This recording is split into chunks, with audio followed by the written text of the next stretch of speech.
Hey everyone, it's Ben, and I'm back for the Sound Therapy Challenge for Tinnitus Relief. This is day 2.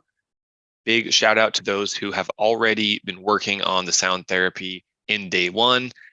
Today, let's get right into it.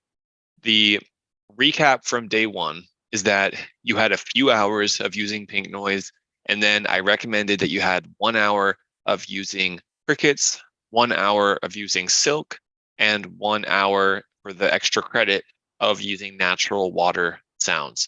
Let me know in the comments, let me know in the chat how your experience was. If you have any questions or follow up, let us know.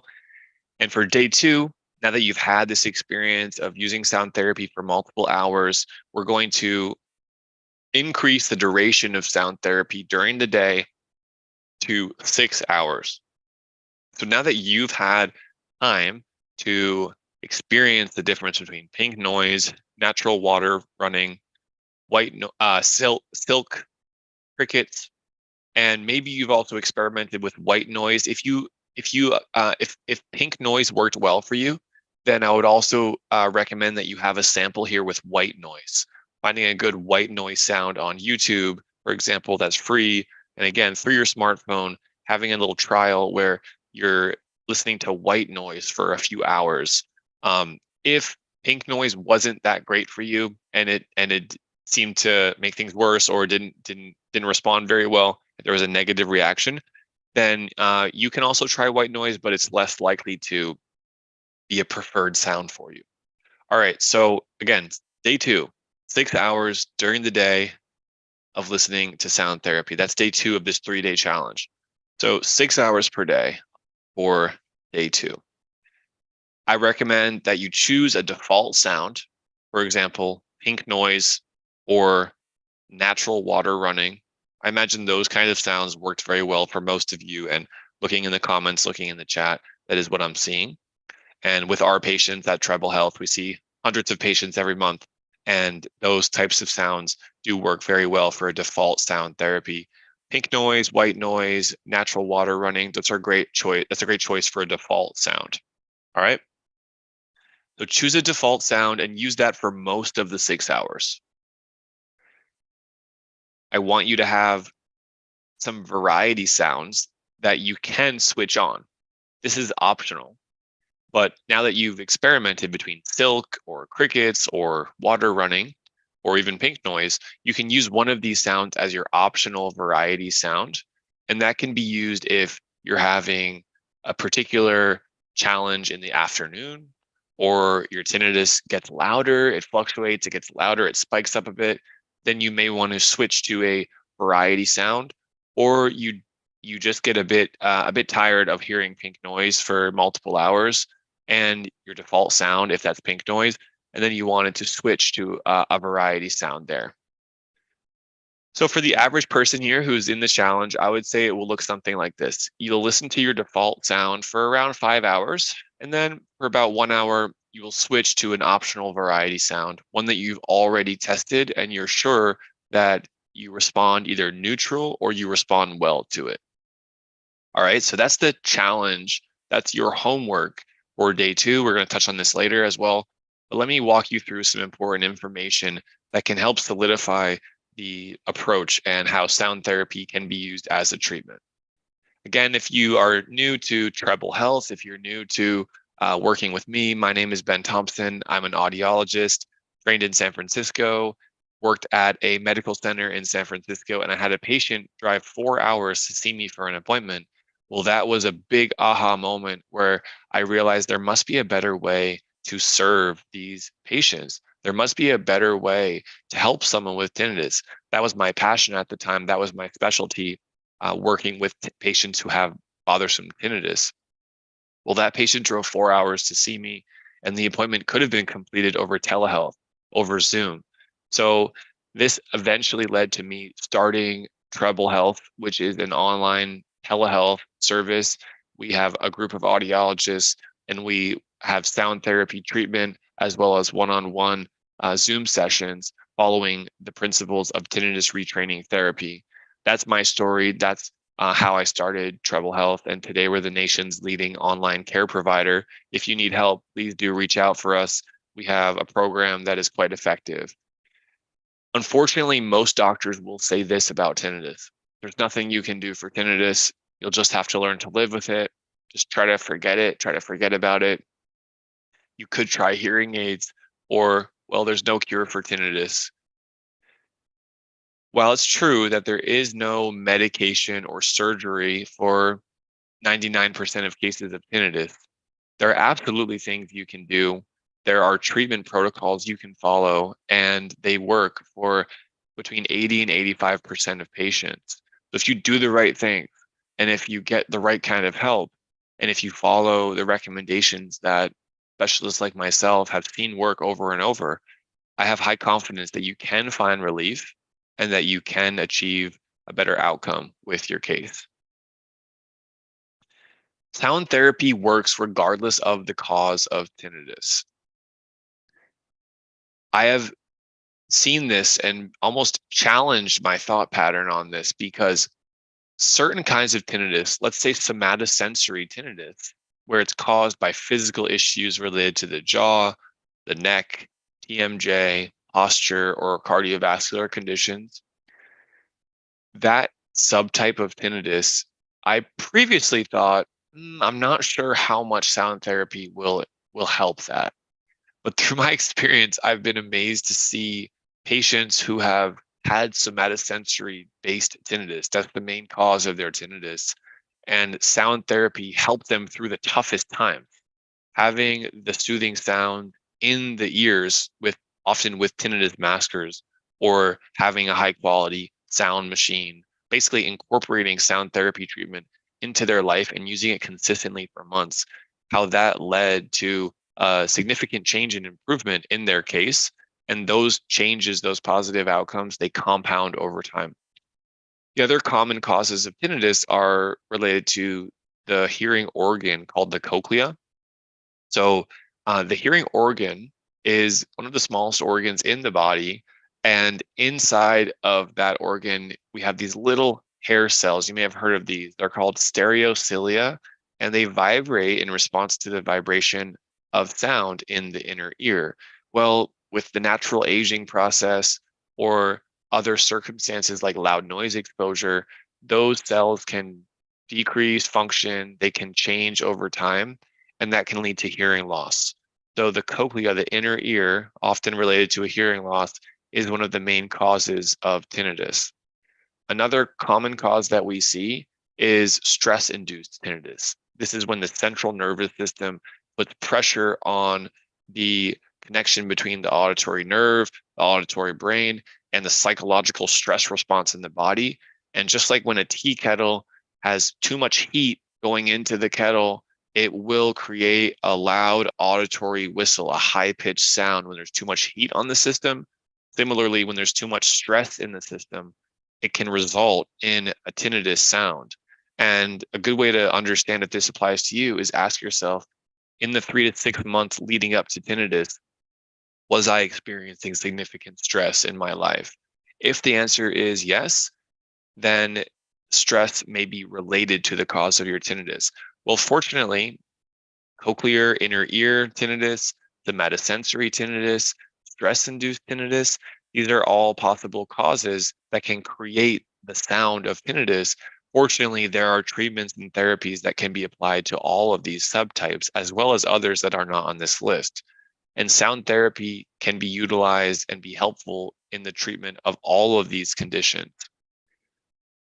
There's often other things that we do in addition to sound therapy, like working one-on-one on getting out of negative loops, getting out of the anxiety stress response, getting out of the fight or flight, perhaps doing some guided breathing, perhaps focusing on sleep. You can also work on physical exercises or other types of physical manipulation for different types of tinnitus. So all of this is laid out to you should you work with an expert. Like when we take patients at Treble Health, we explain all the subtypes of tinnitus, diagnose the different causes, provide a path forward, and give a targeted treatment.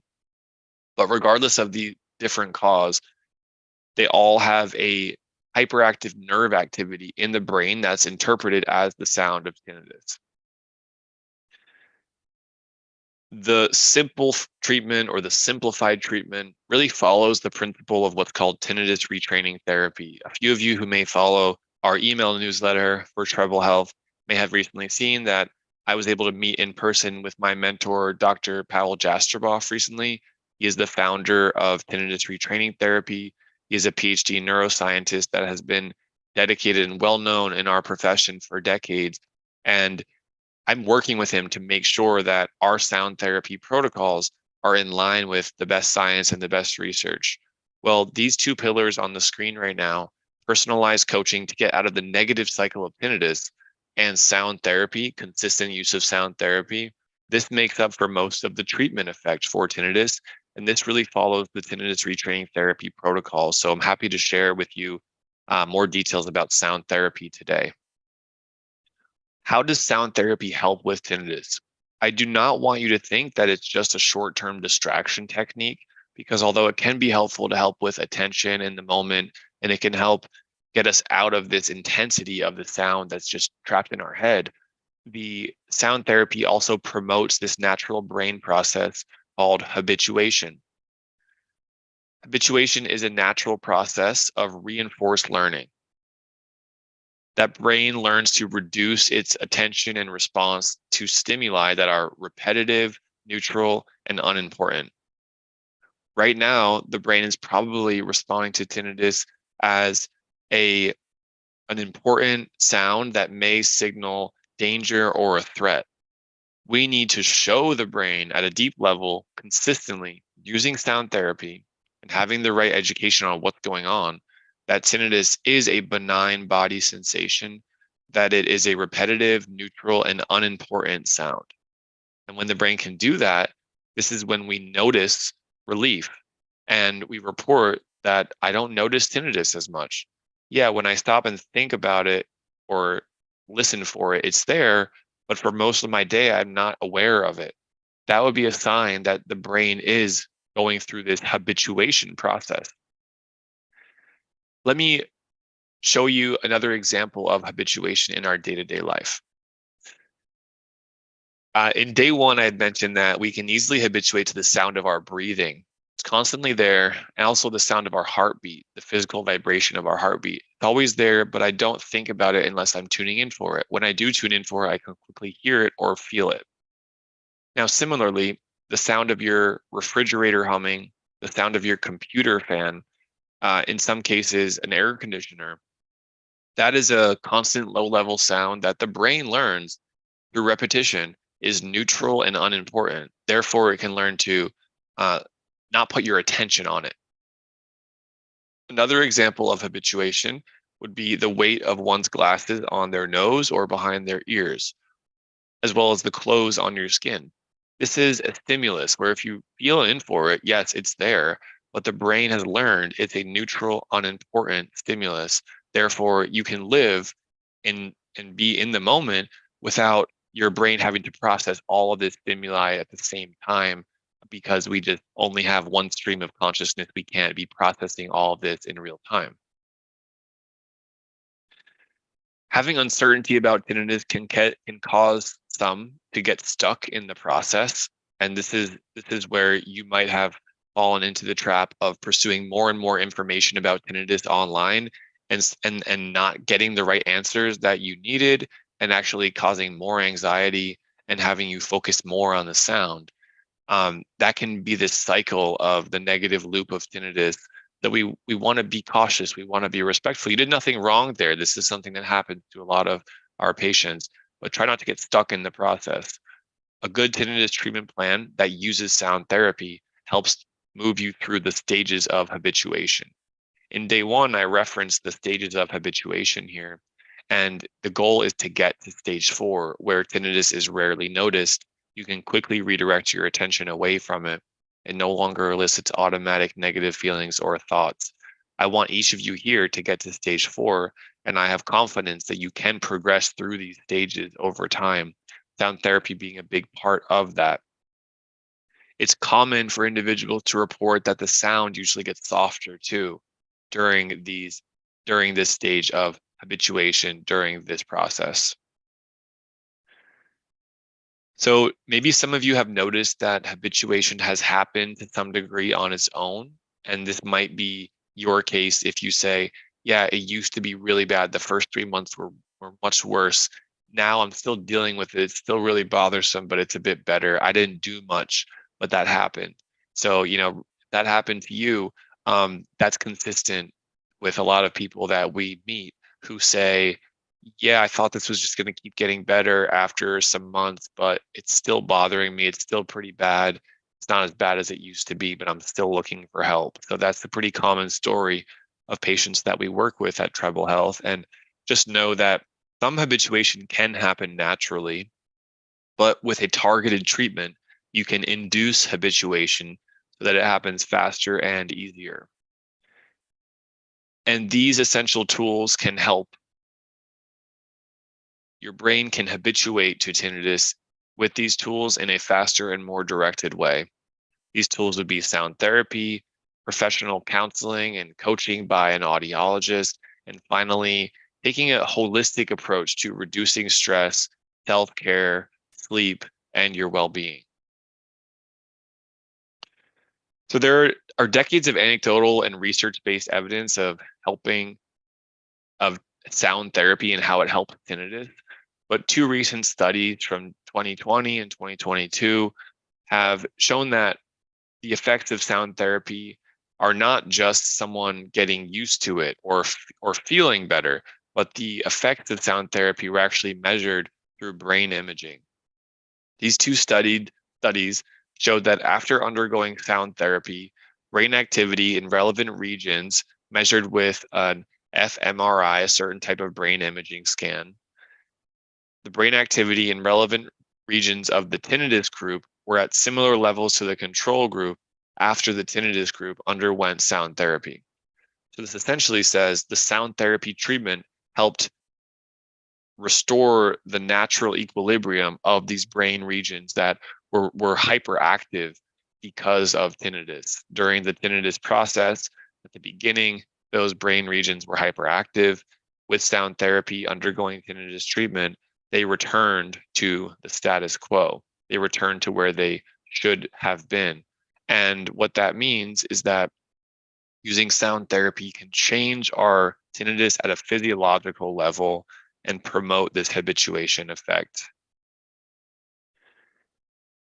You've been using sound therapy, and I'm glad you have been trying it. If this is your first video you're watching, it's okay. You can go back to day one. But if you've already been practicing here in day one, now you're in day two, how does sound therapy work? So imagine your tinnitus as a candle. In a dark room, the candle really commands your attention. Similarly, in a quiet room, the sound of tinnitus commands your attention. In a brightly lit room, the candle is there, but it blends in with the other light. So in the moment, we can understand through this analogy here that the tinnitus is like a candle, and the sound therapy you use is like controlling a light switch or a dimmer in your room. Now, you don't need to bring the sound therapy louder and louder and louder to have a better effect. It's a beginner mistake to think that, oh, now that I've been using sound therapy, I just need to make it louder and louder, and that's going to make my progress happen faster. Not true. It's about the duration of time that you have sound enrichment. It's about the duration of time. For example, having sound enrichment using sound therapy for most hours of the day and doing that for months on end until you reach stage 4 of habituation. That's the goal. That's why we do everything that you're learning. That's why we follow this protocol. So yes, sound therapy helps reduce the prominence of tinnitus. It facilitates the brain's habituation to the sound of tinnitus, and it provides relief from tinnitus in the moment whenever you're using the sound therapy. If the tinnitus is prominent, if you have significant tinnitus here, you may choose to use sound during daytime hours and nighttime hours. You can follow the same principles that we discussed here of using a default sound, one that either has a neutral or a positive response for you. Do not try to tough it out. If you're having a negative response to sound therapy, pick a sound that you'll have some positive response to.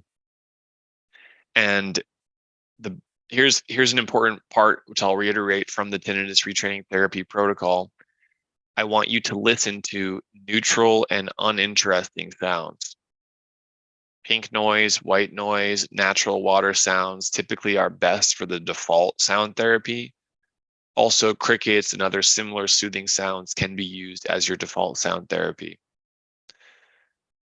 Devices, just a review here, devices that you can use to deliver those sounds. You can use a sound machine, YouTube videos, free apps from your smartphone, sleep headphones, sleep buds, sound pillow if you're having trouble falling asleep at night, and then devices that go on the ears like tinnitus maskers or hearing aids. That's what we specialize in at Treble Health, for example. Those are the most effective. Those are our top choice because they are sustainable and they're designed to be medical devices for tinnitus. There was a large-scale randomized study with 151 participants in 2022 that looked at the effectiveness of tinnitus retraining therapy compared to a placebo group. So that placebo group had non-functioning sound generators. All right. So what the study found was that tinnitus retraining therapy, that means using tinnitus maskers on the ears with guided counseling by a trained audiologist, that led to the fastest improvement in tinnitus outcomes.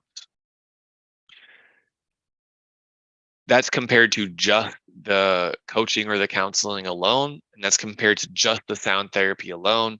Now, this is no surprise given day one of our training, which also looked at similar data. So what if you have hearing loss? What if your hearing test showed that you have some hearing loss? Well, people with hearing loss and tinnitus can benefit from tinnitus retraining therapy and the one-on-one coaching and counseling as well. If you have some hearing loss, addressing that hearing loss can reduce tinnitus directly, as well as help reduce communication stress, which in turn can help reduce tinnitus. There was a review from 2013 that looked at 29 studies analyzing the effectiveness that hearing devices, including hearing aids and tinnitus maskers, may have on tinnitus. And the review found that using hearing aids were helpful in reducing tinnitus. Well, tinnitus maskers and hearing aids, they're words that are used for the same hardware, the same devices. It's really how we program them as audiologists and tinnitus experts, how we program them for you and your ears. How we program them makes them either for tinnitus only or for tinnitus and hearing loss. So if you come to us at our team, for example, we're going to understand, do you have any difficulty with hearing? Did your hearing test show some hearing loss, which is very common? Did it show normal hearing, which we also see a lot of patients who have hearing in the normal range? And then we would customize the programming of those devices for you to give you the maximum benefit possible. Here's another independent study that looked at two different groups. One group had tinnitus maskers on the ears, and the other group had tinnitus retraining therapy, which included the tinnitus maskers plus the one-on-one coaching by an audiologist. I reviewed this yesterday, so I'm going to breeze through this. But the main point of this research is that the effects of this treatment are compounding. What you do in the next 3 to 6 months makes a big difference in terms of the overall treatment effects, because you see these bar graphs on the right side, they go high and up and to the right. That's the tinnitus retraining therapy group.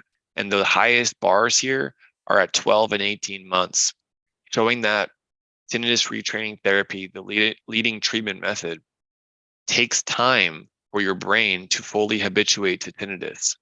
So don't try sound therapy for a few days or a few weeks and write it off to say, I still hear tinnitus. It doesn't work. If we made that mistake, then we could be missing out on the best tinnitus treatment that's available. That's why all the patients that we see on our team at Treble Health, we want them to use sound therapy until they reach stage 4 of habituation. And we can generally throw out a time frame that for most people that takes between 6 and 18 months. Depending on your unique case, we can give you a more specific recommendation or expectation of time. But as a time frame, the 6 to 18 month mark is really helpful. If you're thinking, Dr. Ben, why can't it be faster? I want something faster. Trust me when I say this, I've reviewed all the existing research, even the newest devices that are making some noise and have good marketing. And I've spoken to colleagues who are using them. I'm talking about cognitive behavioral therapy. I'm talking about bimodal stimulation. This, what I'm speaking about today, tinnitus retraining therapy, using sound therapy, having the one-on-one guidance and coaching, measuring the effect over a 6 to 18 month period, this has the best treatment effect for tinnitus. So this is the standard mode of care. There's a reason that experts like myself rely on this as our foundation. But I want you to be patient. That's my main point here. Be patient to know that the researchers measured tinnitus treatment over a 6 to 18 month time window. That means you can't give up on this after 2 months. You should not try this for a week and say, no, it didn't work for me at reducing my tinnitus. Instead, try this for a week and say, I could get used to this. This helps me a bit stay focused, concentrate, be in quiet places.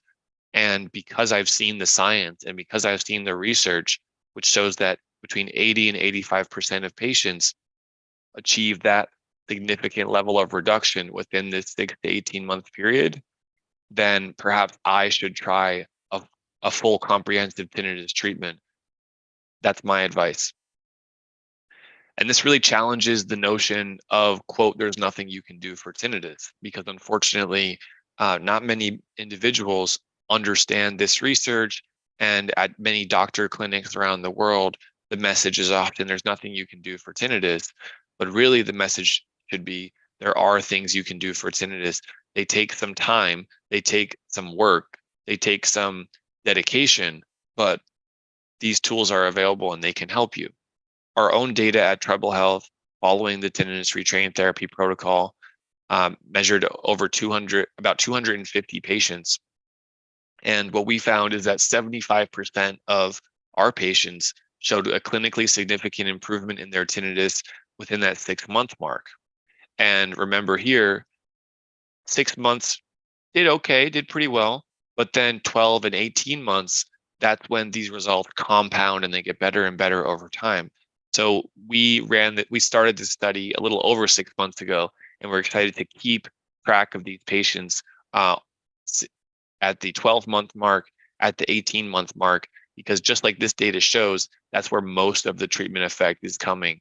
So I met with Dr. Jasterboff, and he gave me some really positive feedback that the data we're seeing so far is consistent with what we like to see in the best practice of tinnitus retraining therapy. Here are more of the details about our research at Treble Health. We measured the tinnitus functional index at the beginning of treatment, 3 months later, and then 6 months after beginning treatment. The average reduction at that 3 month mark was clearly in the significance level, which is a great result for any research group to find. And then the 6 month mark went from the 3 month mark was a 20-point increase on the tinnitus functional index. The 6 month mark was a 25-point increase on the tinnitus functional index. That significance threshold for what is a truly significant and clinically meaningful change is 12 points. So at the 6 month mark, on average, we're seeing about twice that significant level. That means going from a 60 to a 35 on the tinnitus functional index. And that is a big change. I'm serious when I say that's going from tinnitus being a big problem, constantly focusing on it, to showing significant signs of habituation, often volume reductions as well. All right, and another last point here is that the program I've introduced to you here, the full comprehensive Treble Health program, I'm trying to break it down into more of a simplified, easy 3-day challenge to get you started with the sound therapy element, because what I believe is that this is going to help anyone who learns this method using sound therapy on your own, understanding the science, understanding that sound therapy helps us in the long term reduce the baseline levels of tinnitus. And that's my goal, is to spread this message to help as many people as possible. I also know that when I put this kind of information out there, there's a certain number of you who will get enough benefit and see the value and want to work with our team at Treble Health. So it's a win-win that some of you will choose to work with our telehealth practice and start our program so that you can commit to more of the comprehensive treatment of this with the devices on your ears, working with an audiologist on our team. Okay, so just a review here about day 2. This is what you have to do on day 2. You have to listen to sound therapy for 6 hours during the day. And that's coming from your smartphone. I still recommend from your smartphone because everyone has one. During those 6 hours, you can hear the sound therapy coming from your smartphone. Keep it on your table, and you want the sound therapy to be softer than the tinnitus. You want the sound therapy to be at a comfortable level, but you do not want the sound therapy to be so soft that you almost have to strain to hear it, or it's difficult to hear in a quiet place. That's a good medium range for you to set the sound therapy at, okay? Obvious places to try this out for 6 hours today into the night are going to be maybe at your work desk, maybe at home, in your kitchen, in your bedroom, maybe you're reading a book in the evening, places that are generally pretty quiet. You can also have other background sounds going at the same time. Maybe your family members watching TV. Maybe you're cooking. Maybe you have some other sounds. Maybe there's conversation in the room next door. That's fine. You do not have to put your attention on sound therapy. In fact, this is a passive experience. We want you to just live your life as normal, but have the sound therapy in the back as a passive listening experience. You do not need to focus on the sound therapy. All right. And then choose the default sound. Pink noise, white noise, or the natural water running sound. That's my recommendation for the default sound. And then have that optional variety sound like silk, crickets, or another sound that you found. And in that 6 hours, try to go for about 5 hours of having your default sound and then 1 hour of using your variety sound. Okay, that's day 2. Stick around for day 3, where I'll go further into details on how to use sound therapy for tinnitus, how to set this for the long term. So this is a sustainable process that can really shift your tinnitus in a positive treatment effect. We're going to touch on sleep. We're going to go into more specifics about the devices that are available. And I will have a special offer to sign up for our program at Treble Health for those interested in working with us or our tinnitus retraining therapy program. That'll be featuring the tinnitus relief bundle, which has a combination of the sound therapy devices, including tinnitus maskers, sound machine, a tinnitus Bluetooth sleep headband, as well as a number of one-on-one appointments with an expert audiologist from our team at Treble Health. Now I'm going to transition into answering questions. If you are not already, make sure to join our Facebook group. Make sure that you comment here, either in the chat, on Facebook, or beneath the YouTube video if you're watching the recording, and I'll make sure to try to answer all of those questions.